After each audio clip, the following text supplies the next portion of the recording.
तो उसके बाद आया सार्वनामिक विशेषण। लेकिन 6th क्लास के स्टूडेंट्स के किताब में इसका नाम दिया गया है संकेतवाचक विशेषण। मतलब सार्वनामिक विशेषण जिसे कहते हैं, संकेतवाचक विशेषण भी उसे ही कहते हैं। तो चलो देखते हैं कि सार्वनामिक विशेषण किसे कहते हैं। जो सर्वनाम शब्द संज्ञा से पहले आकर उसकी विशेषता बताते हैं या किसी की ओर संकेत करते हैं, वे सार्वनामिक विशेषण कहलाते हैं और इन्हें संकेतवाचक विशेषण भी कहते हैं। देखा, तो सार्वनामिक विशेषण जो है संकेत वाचक विशेषण भी वही है। तो इसीलिए कंफ्यूज मत होना दोनों क्लास, इसको ध्यान से याद रखना कि इसी का नाम सार्वनामिक विशेषण है और इसी का नाम भी संकेतवाचक विशेषण है। तो इसका एग्जाम्पल है जैसे कि यह, वो, ये, वे, ये सब, ये उसका। तो ये क्या है, ये है एक सर्वनामिक विशेषण जो कि सर्वनाम से बनता है। जैसे कि यहाँ दिया गया है ये पुस्तकें, वे फल, उन बच्चों ने या फिर उस व्यक्ति को, ये सब क्या है, एक एक सर्वनाम है कि नहीं, कि ये, वे, उन, उस, ये सब सर्वनाम है। तो इसी सर्वनाम से ही ये विशेषण बनता है, तो इसीलिए इसको सार्वनामिक विशेषण कहते हैं। तो यहाँ देखो, विशेषण जिस शब्द की विशेषता बताता है उसे हम विशेष्य कहते हैं। तो विशेष्य के बारे में हम पहले भी पढ़ चुके हैं। तो यहाँ जो हम विशेषण के बारे में पढ़ रहे हैं, तो वो उसका काम क्या है, उसका धर्म क्या है। उसका धर्म है कि वो विशेष्य के बारे में ही कुछ विशेष बात करता है। मैं पहले भी बता चुकी हूँ। तो देखो, यहाँ बहुत सारी एग्जाम्पल दिया गया है। जैसे कि यह काला कुत्ता है, तो यहाँ जो कुत्ता शब्द है ये एक विशेष्य है और यहाँ जो काला लिखा गया है वो है विशेषण, क्योंकि एक कुत्ते के बारे में कुछ विशेष बात बता रहा है। समझ गए। तो 6th क्लास की स्टूडेंट्स, तुम अपनी किताब देखो। यहाँ तुम्हारी किताब में विशेषणों की कुछ अवस्था के बारे में दिया गया है। जैसे कि राजेश मोटा है, तो यहाँ क्या हो गया, मोटा शब्द राजेश के बारे में कुछ विशेष बात बता रहा है। समझ गए। लेकिन सेकंड सेंटेंस में क्या है, राजेश अजय से अधिक मोटा है। मतलब यहाँ क्या हो रहा है, अजय और राजेश दोनों को तुलना किया जा रहा है कि अजय से राजेश ज़्यादा मोटा है, अधिक मोटा है। समझ रहे हो। उसी तरह थर्ड सेंटेंस में क्या लिखा है, राजेश सबसे मोटा है। मतलब इन दोनों से ज़्यादा मोटा है राजेश। तो यहाँ भी कंपेयर किया जा रहा है। तो यहाँ क्या लिखा है, देखो, ऊपर दिए गए वाक्यों में लड़कों के मोटापे की तुलना की गई है।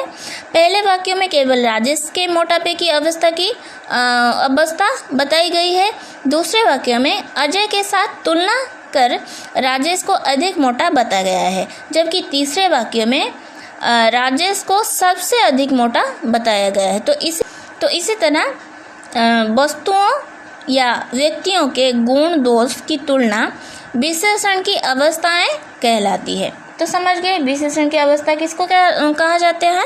जब हम किसी के साथ हम तुलना करते हैं तो वहाँ विशेषण की अवस्था की बात किया जाता है। तो चलो अब जानते हैं कि विशेषण की कितनी अवस्थाएं होती है।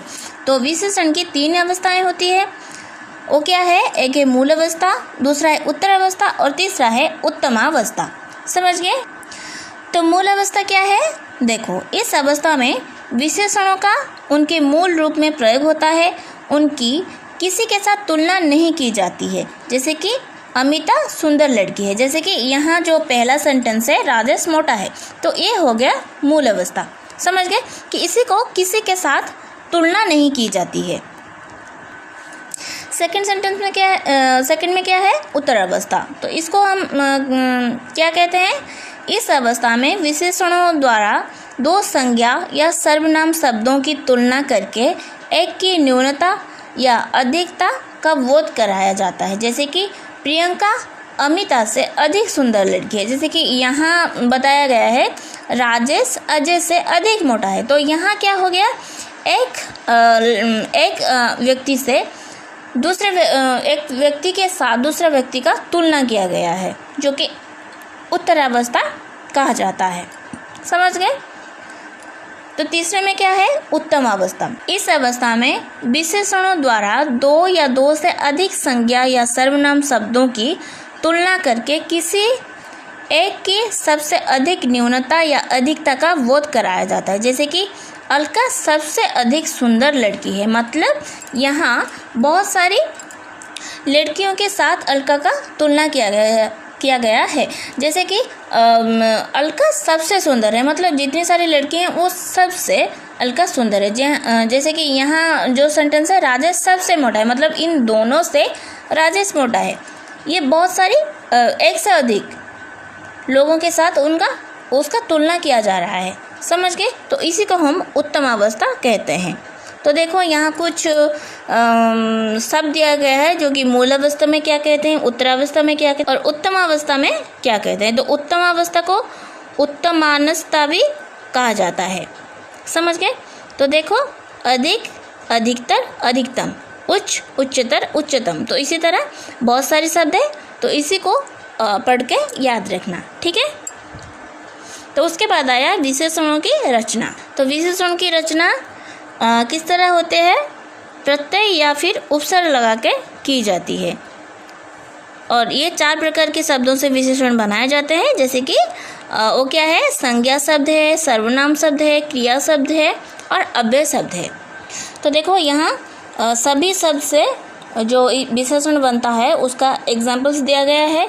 तो ये सबको अच्छी तरह से पढ़ना और याद रखना। देखो मैं कुछ पढ़ के तुम्हें दिखा देती हूँ। देखो भारत एक संज्ञा शब्द है, तो उसमें से जब विशेषण शब्द बनता है तो क्या होता है, भारतीय। उसी तरह लालच एक संज्ञा शब्द है, तो उससे जब विशेषण बनता है तो क्या होता है, लालची।